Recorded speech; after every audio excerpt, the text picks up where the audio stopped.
The news now के afternoon bulletin में आप सभी का स्वागत है। मैं हूं आपके साथ मेघा चंदन। आप देख रहे हैं द न्यूज नाउ। शुरुआत करते हैं आज की प्रमुख सुर्खियों से। जम्मू कश्मीर में 5वां all India dental fraternity golf tournament fit India किया गया आयोजित। उपराज्यपाल के सलाहकार आर भटनागर मुख्य तौर से रहे उपस्थित। शिवसेना उद्धव बाला साहिब ठाकरे जम्मू कश्मीर इकाई द्वारा संपत्ति कर को लेकर किया गया प्रदर्शन। सरकार से फैसले को वापस लेने की मांग। Jammu and Kashmir high court bar association की चुनाव प्रक्रिया जारी। बड़ी संख्या में दिए जा रहे हैं मतदान। यूपी के कोल्ड स्टोरेज प्लांट में विस्फोट में जम्मू कश्मीर के 7 मजदूरों की मौत। डॉक्टर जतिंदर सिंह ने जताया दुख। परिवार के लिए हर संभव मदद का दिया आश्वासन। जम्मू में 5वां all India dental fraternity golf tournament fit India आयोजित किया गया। बता दें, इस दौरान वहां उपराज्यपाल के सलाहकार आर भटनागर मुख्य रूप से उपस्थित रहे, जिन्होंने इस टूर्नामेंट के महत्व पर प्रकाश डाला। साथ ही साथ जम्मू कश्मीर में और पर्यटन को बढ़ावा कैसे देना है उस पर भी बात कही। आपने देखा है कि अभी जम्मू और कश्मीर में टूरिज्म जो है वो टॉप पे चल रहा है। हमारे यहाँ जो टूरिस्ट अराइवल्स हैं उनका सभी पुराना रिकॉर्ड टूट चुका है। साथ ही साथ हम लोग गोल्फ टूरिज्म को भी प्रमोट कर रहे हैं और जम्मू और कश्मीर में बहुत ही अच्छे प्रोफेशनल लेवल के सुंदर with a lot of natural beauty golf courses हैं जिनको हम लोग प्रमोट कर रहे हैं। और आज हम लोगों ने यहाँ पर जो 5th all India dental fraternity golf tournament organise किया गया है, वो भी एक ऐसा कदम है और मैं इन सब को बहुत बहुत बधाई देता हूँ डेंटल एसोसिएशन वालों को कि उन्होंने जम्मू को चुना है। जम्मू का कोर्स एक प्रोफेशनल लेवल कोर्स है और इस साल हम लोगों ने यहाँ पर PGTI टूर्नामेंट भी पहली बार कराया था और आगे हमें पूरी उम्मीद है कि टूरिज्म और गोल्फ दोनों एक दूसरे को सपोर्ट करेंगे, बढ़ाएंगे और बहुत ही ब्राइट फ्यूचर है। हमने 2 एकेडमीज़ भी खोली हैं, एक श्रीनगर में और एक जम्मू में, यहाँ के बच्चों को गोल्फ में ट्रेनिंग देने के लिए। तो बहुत ब्राइट फ्यूचर है यहाँ पर गोल्फ का, टूरिज्म का। And I wish the tournament organiser. Shivsena Uddhav Bala Sahib Thackeray Jammu Kashmir इकाई ने प्रदेश में संपत्ति कर लगाने के सरकार के निर्णय को जन विरोधी एवं आर्थिक शोषण का फैसला करार देते हुए जोरदार प्रदर्शन किया। इस दौरान उन्होंने नारेबाजी कर नाराजगी जताई और प्रशासन को मुनाफाखोर बताते हुए उनका पुतला जलाया। वहीं इस मौके पर बोलते हुए मनीष साहनी ने सरकार के गरीब प्रभावित नहीं होंगे कि खोखले करार देते हुए रूपनगर की EWS कॉलोनी के समीप जोरदार विरोध प्रदर्शन किया।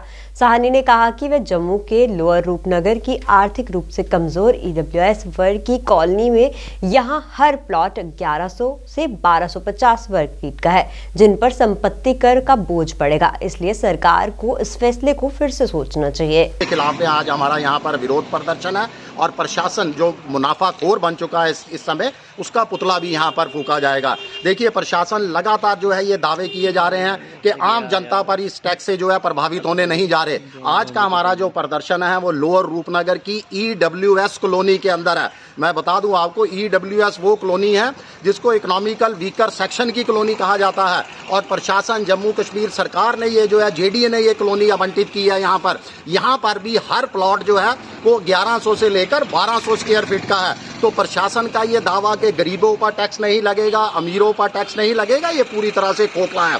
बाकी इसके अंदर देखिए, संपत्ति कर के ऊपर अमीर गरीब को अगर हम अलग कर भी चले तो इससे हर वर्ग प्रभावित हो रहा है। जम्मू कश्मीर की जनता इस समय आतंकवाद से जूझ रही है, बेरोजगारी से जूझ रही है, मंदी से जूझ रही है, महंगाई से जूझ रही है। तो जनता का आर्थिक शोषण ना किया जाए, यही हमारी आज के प्रोटेस्ट के माध्यम से जम्मू कश्मीर के उपराज्यपाल माननीय मनोज सिन्हा जी से अपील है कि इस टैक्स को जल्द से जल्द जो है वापस लिया जाए। देखिए, महाराजा हरि सिंह की रियासत है ये। महाराजा हरि सिंह ने भारत के साथ जो विलय किया था इस रियासत का, वो इसलिए किया था कि उनकी जनता खुशहाल रहे, समृद्ध रहे।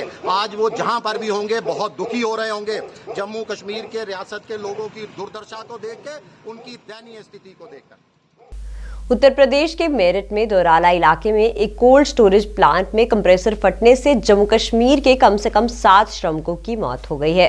वहीं इस पर बोलते हुए एक अधिकारी ने बताया कि धमाका दोपहर के समय हुआ, जिसमें कम से कम 25 कर्मचारी मौके पर मौजूद थे, जिनमें से कुछ को सुरक्षित निकाला गया, जबकि मृतकों में से 7 जम्मू कश्मीर के मृतकों की पहचान। वहीं आपको बता दें कि उधमपुर निवासी बलवंत, बलदेव, बलवीर सिंह, सतपाल, रमेश लाल, कालू और रामबन के होशियारवार सिंह के रूप में हुई है। वहीं इस बीच केंद्रीय मंत्री डॉक्टर जतिंदर सिंह ने हादसे पर दुख जताया और कहा कि पीड़ित परिवारों को हर संभव मदद मुहैया कराई जाएगी। गुरेज के स्थानीय लोगों ने एसडीएम गुरेज के खिलाफ तहसील कार्यालय के बाहर प्रदर्शन किया। वहीं इस दौरान उन्होंने नाराजगी जताई और कहा कि एसडीएम गुरेज अपने कार्यालय में मौजूद नहीं थे, जिसकी वजह से एक गंभीर मरीज को एयरलिफ्ट नहीं किया जा सका। उन्होंने इस मामले में जल्द से जल्द कार्यवाही की मांग की। लोगों से बात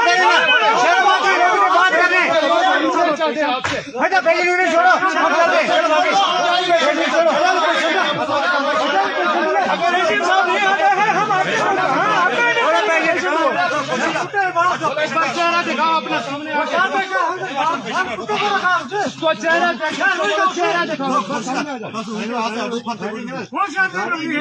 डिपार्टमेंट गाड़ी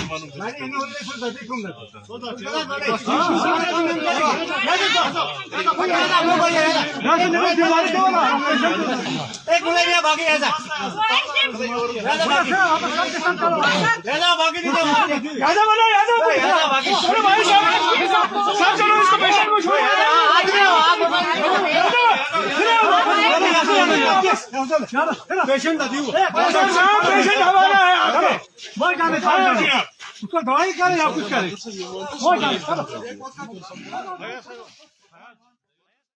जम्मू कश्मीर में चढ़ते पारे से राहत मिल सकती है। मौसम विज्ञान केंद्र श्रीनगर के अनुसार 26 से 28 फरवरी तक जम्मू कश्मीर के कुछ हिस्सों में बारिश और बर्फबारी हो सकती है।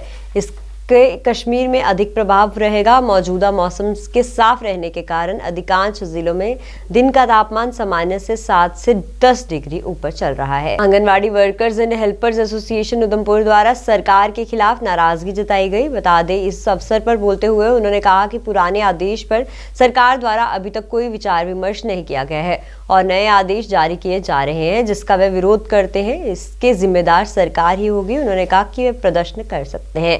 दी जा रही है, लेकिन सिर्फ एक उधमपुर डिस्ट्रिक्ट ऐसी है जिन वर्करों को ज़बरदस्ती आर्डर सौंपे जा रहे हैं कि आप घर बैठो। अब घर तो बेचारी 31 दिसंबर की बैठी हुई हैं, लेकिन फिर भी उनको जो पेंडिंग सैलरी थी, हम उनको वो बोल रहे थे कि पेंडिंग जो इनका अंडरियम बचा हुआ है, जो इन्होंने मोबाइल चार्जेस वगैरह वगैरह जितना भी मतलब कि इनका था, कोई 80,000 के करीब जो इनका पेंडिंग पैसा है, पहले उसको वो रिलीज़ करो, उसके बाद आर्डर दे दो। वो चली जाएंगी बेचारी घर में।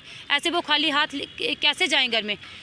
अभी तो गारंटी नहीं है, क्योंकि पहले हमारी जो 2019 की या 18 की वो पेंडिंग सैलरी थी वो रिलीज़ नहीं की, तो क्या गारंटी है हमें कि जे अब घर बैठेंगे तो इनको ये पैसा ये पीछे वाला पेंडिंग मिल जाएगा।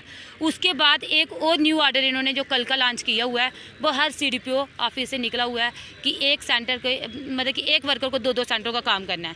तो हम जब पूछते हैं कि अगर एक सेंटर की सैलरी टाइम पे नहीं मिलती है तो 2-2 सेंटरों की सैलरी देंगे क्या जी डिपार्टमेंट?